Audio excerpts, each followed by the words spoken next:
Assalamualaikum warahmatullahi wabarakatuh. Halo semuanya.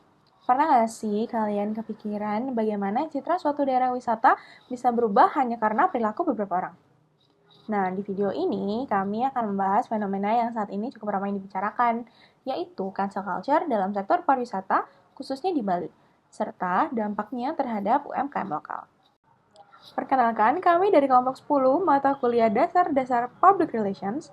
Saya Stefani Libertiara Raffi Augusta dengan NIM akhir 163 bersama rekan-rekan saya Nasya Sabrina Kinanti dengan NIM akhir 125, Syifaul Kolbi dengan NIM akhir 132, Sabrina Putri Absarina dengan NIM akhir 146, dan Hilya Izza Karima dengan NIM akhir 150 akan membahas dan menganalisis fenomena cancel culture di Bali dari perspektif public relations, khususnya dalam kaitannya dengan citra pariwisata dan dampaknya terhadap UMKM lokal.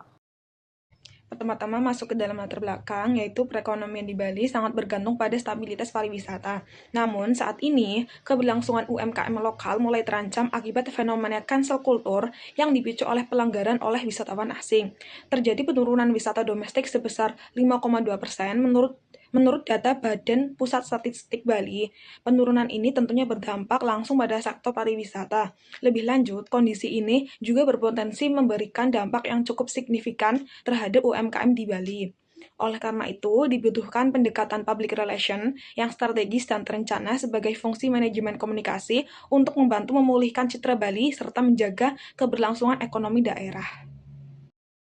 Baik, yang selanjutnya itu adalah landasan teori yang kami gunakan dalam menganalisis fenomena cancel culture yang ada di Bali.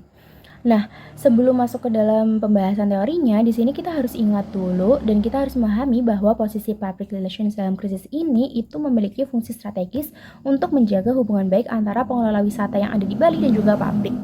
Dan di Bali sendiri kita melihat bahwa krisis ini tuh muncul karena adanya perilaku individu yang merugikan seperti oknum-oknum WNA yang akhirnya merusak nama baik destinasi secara keseluruhan.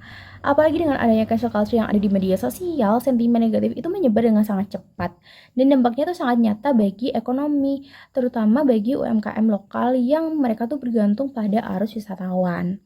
Nah, maka dari itu, kami menggunakan teori pemulihan citra atau image restoration theory dari William Benoit. Nah, intinya dalam teori ini adalah bagaimana sebuah organisasi, berarti dalam konteks ini adalah otoritas pariwisata Bali, berkomunikasi untuk memperbaiki reputasi setelah terjadinya tindakan yang menyinggung publik. Nah, kita harus ingat kembali bahwa reputasi itu adalah aset yang sangat berharga, tapi juga sangat rapuh. Kenapa? Karena sekali ada persepsi bahwa Bali membiarkan pelanggaran norma, maka kepercayaan publik akan langsung runtuh. Nah, pada hal ini, Benoit itu menawarkan 5 strategi utama. Yang pertama itu ada penyangkalan atau denial. Ini tuh adalah pernyataan bahwa organisasi tidak melakukan tindakan tersebut atau tindakan tersebut itu tidak pernah terjadi. Setelah adanya penyangkalan, maka ada penghindaran tanggung jawab atau evasion of responsibility. Nah, ini adalah upaya meminimalkan tanggung jawab dengan alasan provokasi, ketidaksengajaan, atau kurangnya informasi. Selanjutnya itu ada mengurangi offensive tindakan. Mengurangi sifat ofensif tindakan atau reducing offensiveness. Itu terdiri dari beberapa taktik seperti bolstering atau menguatkan sisi positif, minimization atau mengecilkan dampak negatif, dan juga transcendence atau menempatkan masalah dalam konteks yang lebih penting.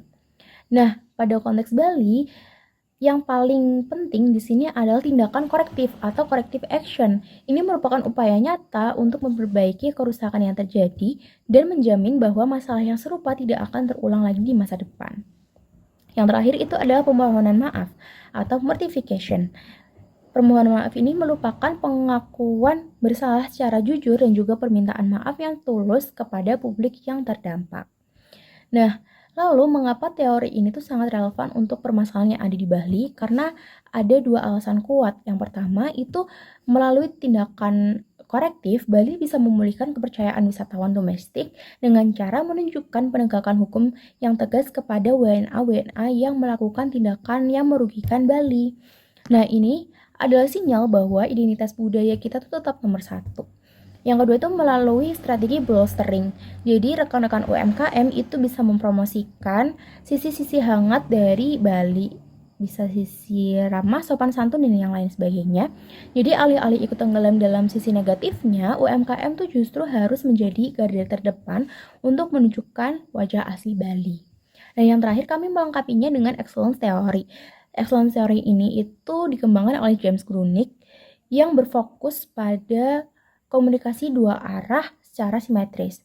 Di sini itu teori ini tuh menekankan bahwa PR di Bali jangan hanya menjadi pemadam kebakaran saat ada krisis. Namun PR juga harus duduk di kursi manajemen strategis untuk membangun komunikasi dua arah yang setara antara pemerintah, pelaku usaha, dan juga masyarakat.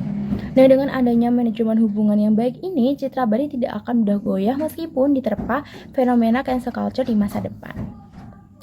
Sekian penjelasan dari landasan teori yang kami gunakan. Next slide. Baik, selanjutnya yaitu hasil dan pembahasan. Kami menangkap di sini bahwa fenomena cancel culture yang terjadi terhadap Bali dipicu oleh 3 faktor utama besar, diantaranya yaitu yang pertama, pelanggaran norma dan kesucian, di mana kasus viral wisatawan asing yang berpose tidak senonoh di Gunung Agung, dan terdapat juga bintang porno asing yang melakukan pembuatan konten pornografi, yang tentunya kedua hal ini itu termasuk ke dalam bentuk pelecehan terhadap ritual dan budaya terhadap Bali. Yang kedua yaitu kriminalitas warga negara asing, di mana warga negara asing yang melakukan tindakan kriminalitas tentunya menyebabkan kekhawatiran tersendiri bagi para wisatawan yang sudah melakukan rencananya untuk berlibur ke Bali.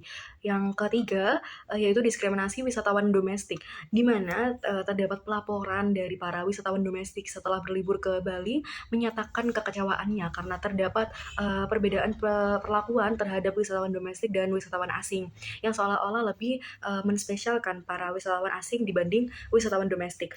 Tentunya ini berdampak pada penilaian sensitif yang sangat merugikan UMKM, tour guide, sampai usaha-usaha yang ada di Bali begitu. Berdasarkan perspektif public relations, kami menyimpulkan bahwa kegagalan sistem pengawasan di Bali merupakan salah satu pemicu utama mengapa terjadinya tindak penyimpangan oleh turis asing atau warga negara asing di sana. Dan kami menyimpulkan juga bahwa ada 2 pendekatan yang berkaitan dengan hal tersebut. Yang pertama ada relationship management, di mana kita perlu memitigasi isu diskriminasi supaya bisa mengembalikan kepercayaan publik, baik itu kepada masyarakat lokal maupun domestik. Yang kedua ada image restoration theory atau teori pemulihan citra, di mana di sini kami menunjukkan bahwa corrective actions guna untuk memperketat pengawasan dan juga penegakan hukum yang tegas, dan juga menggunakan taktik bond sterling, atau di mana kita perlu menonjolkan kembali citra baik Bali, keindahan ritual di Bali, dan juga citra ramah yang Bali punya.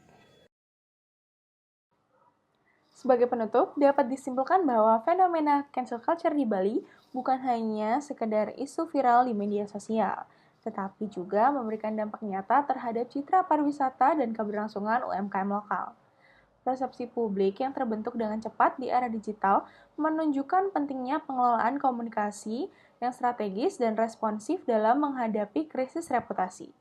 Melalui pendekatan public relations, komunikasi yang transparan, serta kolaborasi antar pemerintah, pelaku usaha, dan masyarakat, citra positif Bali dapat dibangun kembali.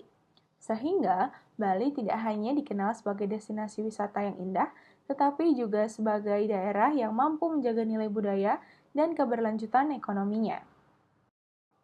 Demikian pemaparan dari kami, kurang lebihnya mohon maaf.